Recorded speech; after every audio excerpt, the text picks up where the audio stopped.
Good evening students. आज हम next endocrine gland के बारे में डिस्कस करेंगे जिसका नाम है थायराइड ग्लैंड। जो थायराइड ग्लैंड होती है it is endodermal in origin. ये जो जर्म लेयर होती हैं हमारी तीन, एक्टोडर्म, एंडोडर्म एंड मीजोडर्म, तो उसमें जो एंडोडर्म लेयर होती है उससे इसका क्या होता है, ओरिजिन होता है। अगर हम इस ग्लैंड की लोकेशन की बात करें तो हमारा जो नेक रीजन होता है गर्दन के अंदर, ये जो साउंड बॉक्स है लैरिंग्स जिसको हम कहते हैं, लैरिंग्स के नीचे और जो हमारी थायराइड कार्टिलेज होती है उसके आसपास ये एक बाइलोब्ड ग्लैंड प्रेजेंट होती है जो आपको इस रेडिश कलर में जो अपीयर हो रही है, ये हमारी कौन सी ग्लैंड है, थायराइड ग्लैंड है। और इसी के पीछे की तरफ ये पैराथायराइड ग्लैंड क्या होती है, प्रेजेंट होती है। तो ये जो हमारा विंड पाइप है इसके आइदर साइड या दोनों तरफ या इसके ऊपर क्या होती है, ये थायराइड ग्लैंड क्या होती है, प्रेजेंट होती है, राइट। तो अगर हम इसकी लोकेशन की बात करें so it is anterior to thyroid cartilage. ये जो थायराइड कार्टिलेज है जिसको हम एडम्स एप्पल कहते हैं, इसके एंटीरियरली क्या होती है, ये प्रेजेंट होती है किसके अंदर, नेक रीजन के अंदर। And the very important thing, it is largest endocrine gland. Thyroid gland जो होती है वो लार्जेस्ट एंडोक्राइन ग्लैंड्स के अंदर क्या होती है, इसकी गिनती होती है। It is the largest endocrine gland, right. After that अगर हम इसको देखें थायराइड ग्लैंड को, तो ये बाइलोब्ड ऑर्गन होती है। This is one lobe, this is another lobe, और ये दोनों लोब बीच में क्या होते हैं, एक कनेक्टिव टिश्यू के द्वारा जुड़े होते हैं जिसको हम इस्थमस कहते हैं। एक कनेक्टिव फ्लैप होता है उससे जुड़ा होता है जिसको हम क्या कहते हैं, इस्थमस कहते हैं। तो ये थायराइड ग्लैंड का बैक व्यू दिखाया हुआ है, पीछे की तरफ से इसको दिखाया हुआ है। तो ये एक लोब हो गया, ये दूसरा लोब हो गया, और दोनों लोब्स यहाँ से क्या हैं, जुड़े हुए, और इनके पीछे की तरफ ये पैराथायराइड ग्लैंड्स प्रेजेंट होते हैं जिनके बारे में हम आगे डिस्कस करेंगे। सो it is a bilobed gland.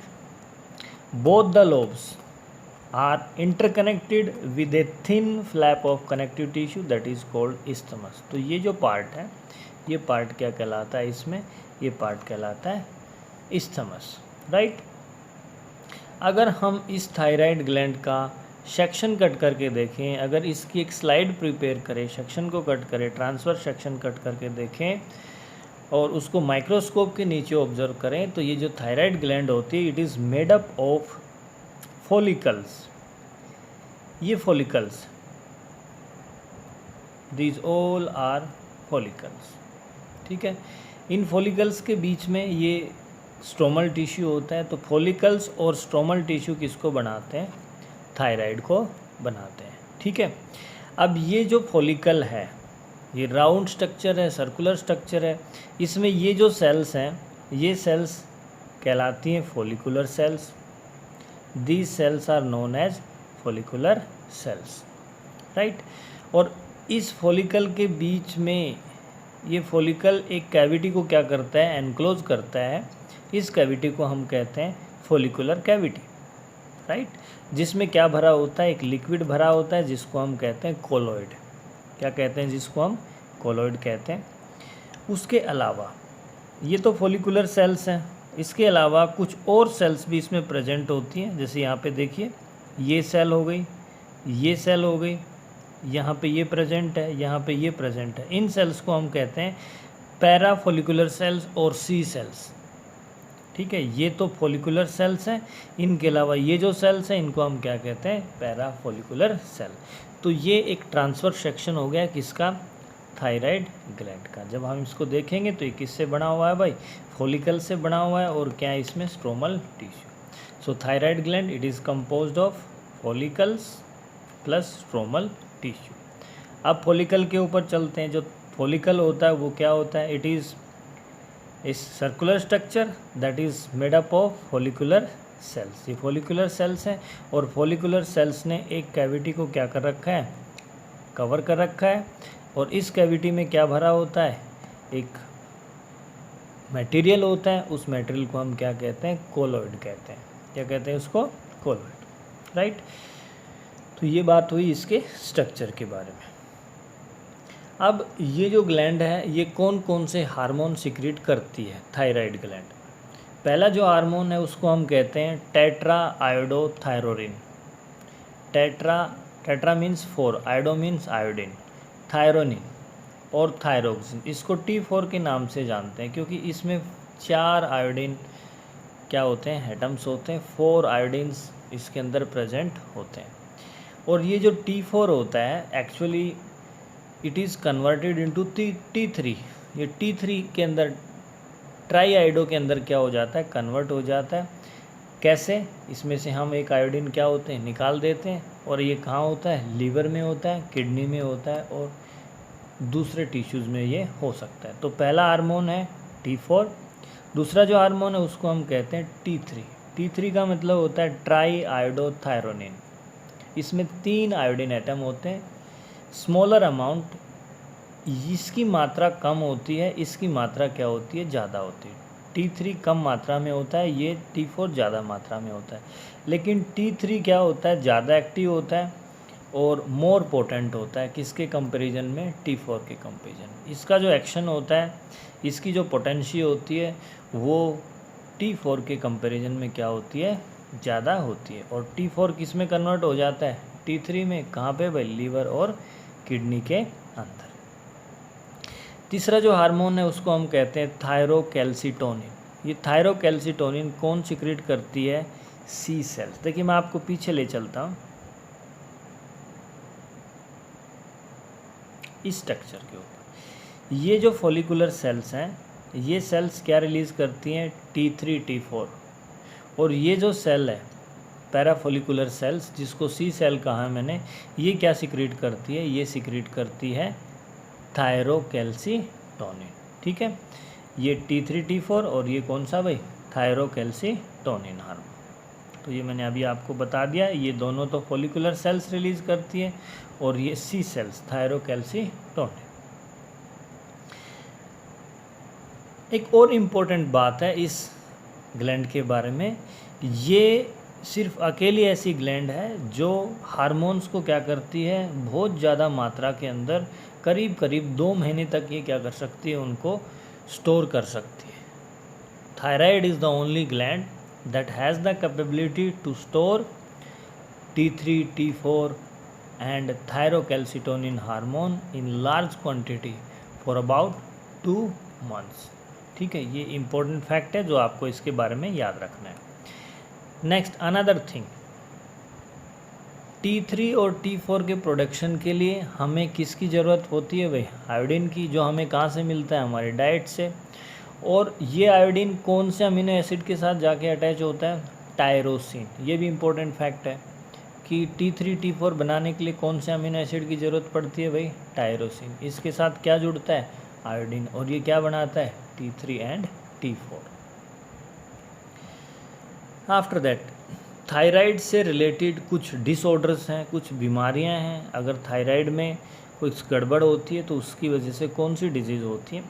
सबसे पहले हम चलते हैं हाइपर थायरॉइडिज्म पे। हाइपर का मतलब ज़्यादा, हाइपर मीन्स एक्सेस। अगर एक्सेस हार्मोन सिक्रीट हो रहे हैं, कहाँ से, थायराइड से, तो क्या प्रॉब्लम होगी, एक्सेस सिक्रीशन हो रही है अगर थायराइड हार्मोन्स की, T3 T4 की, तो उसकी वजह से जो डिजीज़ होती है उसको हम कहते हैं एक्सोप्थेल्मिक गॉइटर। दूसरा नाम है इसका ग्रेव्स डिजीज़, तीसरा नाम है इसका बेस्टो डिजीज़, चौथा नाम है इसका पैरी डिजीज़। ये डिसऑर्डर होता है किस वजह से, हाइपर थायरॉइडिज्म की वजह से। तो इस डिसऑर्डर में, इस बीमारी के अंदर क्या होता है, इस बीमारी के अंदर देखिए ये तो है हमारी नॉर्मल थायराइड ग्लैंड, लेकिन इस डिजीज़ के अंदर क्या होता है, जो थायराइड होती है उसकी साइज़ में क्या हो जाता है, एनलार्जमेंट हो जाता है। ठीक है, ये नॉर्मल दिखाई हुई है और इसी के बाजू में इसका एनलार्ज रूप दिखाया हुआ है, एनलार्ज स्ट्रक्चर इसका दिखाया हुआ है। तो थायराइड क्या हो जाती है, एनलार्ज हो जाती है। एनलार्ज होने की वजह से एक्सेस में सिक्रीशन होती है किसकी, थायराइड हार्मोन्स की। तो उस वजह से जो डिजीज़ होती है उसको कहते हैं exophthalmic goitre, Graves disease, Basedow disease या पैरिस डिजीज़। तो इस डिजीज़ के अंदर क्या होता है, इसका जो मेन सिम्टम होता है, इसमें जो पेशेंट होता है उसकी एक्सोप्थेल्मिक का मतलब होता है कि आंखें बाहर निकली होती, प्रोट्रूड्स करती हैं, जैसे आंखें अभी बाहर निकल के गिर पड़ेंगी, ऐसा महसूस सा होता है, इसमें होता है, जिसमें एक कंडीशन होती है जिसको हम कहते हैं exophthalmia. Exophthalmia means protrusion of eyeball. ये जो हमारा आई बॉल है ये बाहर की तरफ प्रोट्रूड करता है, निकला हुआ होता है, ठीक है। और ये क्यों होता है? क्योंकि इस आई बॉल के पीछे क्या जमा हो जाता है? फ्लूइड जमा हो जाता है। क्या जमा हो जाता है भाई? फ्लूइड। इसलिए आंखें क्या होती है? प्रोट्रूडिंग हमें नज़र आती है, बाहर की तरफ निकली हुई हमें दिखाई देती है। और ये इस डिजीज़ का मेन सिम्टम है और इसी के ऊपर इसका नाम पड़ा है एक्सोप्थेल्मिक गोइटर, राइट। तो ये पहला सिम्टम हो गया। दूसरे सिम्टम की अगर हम बात करें तो पेशेंट का वेट क्या हो जाता है? लॉस हो जाता है। तीसरे सिम्टम की बात करें, there is slightly rise in body temperature. Next, excitability and rapid heart beat. Excite हो जाता है पेशेंट, हार्ट बीट क्या हो जाती है? बढ़ जाती है। And there is nervousness and restlessness, बेचैनी रहती है उसके अंदर। ये सिम्टम्स हैं कौन सी डिजीज़ के भाई? ये सिम्टम्स हैं एक्सोप्थेल्मिक गोइटर, ठीक है। तो इसमें सिक्रीशन क्या होती है? ज़्यादा होती है, किसकी? थायराइड हार्मोन्स की। उसके बाद नेक्स्ट चलते हैं। नेक्स्ट जो कंडीशन है उसको हम कहते हैं हाइपोथायरॉयडिज्म। हाइपो मीन्स यहाँ पे थायराइड हार्मोन्स की जो सिक्रीशन है वो क्या होती है? कम होती है, ठीक है। तो उसकी वजह से क्या दिक्कतें आती है? उसकी वजह से कौन से डिसऑर्डर होते हैं? पहला है क्रेटिनिज्म। क्रेटिनिज्म ये बच्चों के अंदर होता है। होता क्या है इस डिजीज़ के अंदर? जो बच्चा होता है उसके अंदर कौन कौन सी दिक्कतें आती हैं, कौन कौन से इसके सिम्टम्स हैं, क्या प्रॉब्लम्स होती हैं क्रेटिनिज्म के अंदर? जो बेबी होता है that is characterized by defective development and maturation. जो बच्चा होता है उसकी जो डेवलपमेंट होती है, ग्रोथ होती है, मैचुरेशन होती है, वो ठीक से नहीं होती। और बच्चा इसमें आप देख रहे हैं ये कैसा दिख रहा है आपको? एबनॉर्मल इसमें दिख रहा है। स्टंटेड ग्रोथ होती है, हाइट बढ़ती नहीं बच्चे की। नेक्स्ट, पोर्ट बेली, जो इसका पेट होता है वो मटके की तरह होता है, घड़ानुमा होता है, गोल होता है। मेंटली बच्चा रिटार्डेड होता है। उसका जो IQ होता है वो क्या होता है? बहुत ही कम होता है। स्किन एबनॉर्मल होती है। डीप म्यूटिज्म, बच्चा गूंगा बहरा हो सकता है। और ये डिजीज़ ट्रीट की जा सकती है, इसका हम सॉल्यूशन फाइंड आउट कर सकते हैं। अगर किसी बच्चे के अंदर ये डिजीज़ अगर नोटिस होती है तो डॉक्टर्स अगर उसको स्टार्टिंग से ही किसका डोज देते हैं? थायराइड हार्मोन्स का। तो इस डिजीज़ को क्या किया जा सकता है? ट्रीट किया जा सकता है। Okay, so can be treated by early administration of thyroid hormone. तो ये हमने बात की किसके बारे में भाई? क्रेटिनिज्म के बारे में। उसके आगे चलते हैं हम। जो दूसरी डिजीज़ है hypothyroidism, means there is low secretion of thyroid hormone. Next one is myxoedema. इसको हम कहते हैं मिक्सोइडिमा या गर्ल्स डिजीज़। इस डिजीज़ में क्या होता है? देखिए, इट इज़ आल्सो क्रेटिनिज्म बच्चों के अंदर होती है। ये डिजीज़ किसके अंदर होती है भाई? अडल्ट्स के अंदर। और इसमें थायराइड हार्मोन की क्या होती है? डेफिशिएंसी होती है। इस डिजीज़ में क्या होता है? ये पेशेंट है and she is suffering from myxoedema और गर्ल्स डिजीज़। तो इसमें देखिए क्या होता है, इसके चेहरे की जो अपीयरेंस है ये हमें दिखाई दे रहा, पफ़ी अपीयरेंस होती है, फूला हुआ सा चेहरा होता है, पफ़ी अपीयरेंस। और ये इसकी पफ़ी अपीयरेंस क्यों है? क्योंकि इसकी स्किन के अंदर जो सबक्यूटेनियस टिश्यू होता है उसमें फ़ैट जमा हो जाती है। फ़ैट का मेटाबॉलिज्म ठीक से नहीं हो पाता तो वो फ़ैट सबक्यूटेनियस टिश्यू में जमा हो जाती है और पेशेंट की जो अपीयरेंस है वो पफ़ी होती है, फूला फूला सा उसका शरीर नज़र आता है। अलर्टनेस, इंटेलिजेंस, इनिशिएटिव सब उसमें ख़त्म हो जाते हैं। हार्ट बीट स्लो रहता है, बॉडी टेम्परेचर भी क्या रहता है? लो रहता है। रिटार्डेड सेक्सुअल डेवलपमेंट रहती है उसमें। And this disease also can be treated by administration of thyroid hormone. Thyroid hormone का डोज देके इस डिजीज़ को भी क्या किया जा सकता है? ट्रीट किया जा सकता है। तो इसका जो मेन सिम्टम है इस डिजीज़ का, मिक्सोइडिमा का, that is puffy appearance due to accumulation of fat in the subcutaneous tissue। तो ये हाइपोथायरॉयडिज्म की बात हम कर रहे हैं। उसके बाद ये देखिए, ये आपको पता है ये सिंपल गोइटर है। गर्दन के अंदर इसकी जो थायराइड ग्लैंड है उसमें क्या आ रही है भाई, स्वेलिंग आ रही है, ठीक है। और ये किस वजह से होता है simple goitre, it is due to deficiency of iodine. हमारे खाने के अंदर अगर आयोडीन की कमी है तो क्या होगा भैया, आयोडीन की ज़रूरत किस में पड़ती है, T3 T4 बनाने में, लेकिन आयोडीन है ही नहीं खाने में। तो हमारा जो पिट्यूटरी है वो तो स्टिमुलेट करता रहेगा किसको, थायराइड ग्लैंड का, कि T3 T4 बनाओ, लेकिन आयोडीन है ही नहीं तो कहाँ से बनेगा। तो क्या होता है, थायराइड ग्लैंड के अंदर क्या आ जाता है, उसकी सेल्स एनलार्ज हो जाती हैं, हाइपरप्लेशिया हो जाता है, और इस वजह से थायराइड की साइज़ क्या हो जाती है, बढ़ जाती है, जिसको हम क्या कहते हैं, simple goitre, enlargement of thyroid gland. और ये जो पहाड़ी इलाके होते हैं उनके अंदर ये बहुत कॉमन है, क्योंकि वहाँ पे ज़मीन में आयोडीन की कमी होती है, तो उनके खाने के अंदर भी आयोडीन की कमी होती है, तो उस वजह से ये बीमारी पहाड़ी इलाकों के अंदर जो लोग पाए जाते हैं उनमें ज़्यादा होती है, ठीक है भाई।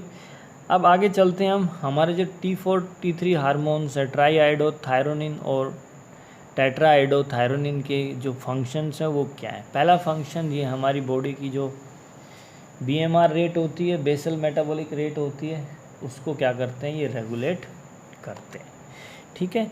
And they support the process of RBC formation. हमारा खून के अंदर जो RBC होती हैं, इरेथ्रोसाइट्स हैं, उनको बनाने में भी ये मदद करता है ये हार्मोन।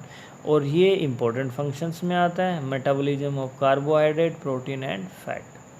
हमारे शरीर के अंदर इनका मेटाबॉलिज्म, बनना टूटना, सब किसके ऊपर निर्भर करता है, T3 T4 पे। इसलिए ये हार्मोन ग्रोथ के लिए क्या है, बहुत ही ज़रूरी होता है।